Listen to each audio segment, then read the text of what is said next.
ozgina hayajonim bor, chunki men yoshligimdan orzu qilgan eng katta orzularimdan bittasi bo'lgan moshon olish, dadamga moshon berish bo'lgan.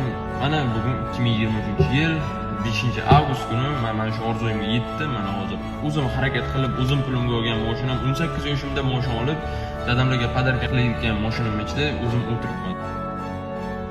Men bitta ko'rtganim tushib kelganman, keyin o'sha bola bo'lganman, yuragimdan o'tib ketgandan kelib ayamlarga aytganman, ayajon, iltimos, agar pulingiz bo'lsa, yangi kurtka olib bering deganman.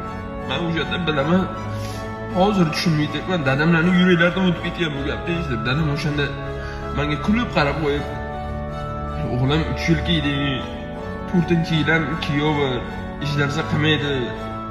Men o'zim 10 yil, 15 yillab kiyaman deb prosta kulib qo'yganlar, lekin men o'shanda bilaman dadamning yuraklaridan nimalar o'tgan.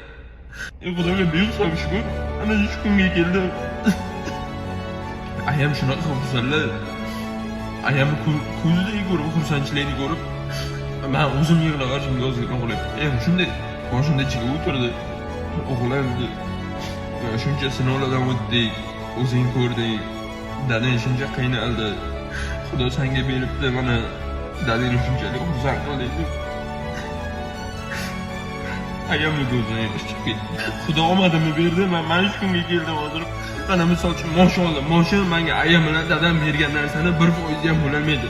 Shuning uchun men har doim harakat qilaman. Har doim, har kuni harakat qilaman. Nima uchun? Orzularimga yetishi, ayajonim, dadajonim xursand bo'lishsa bo'ldi.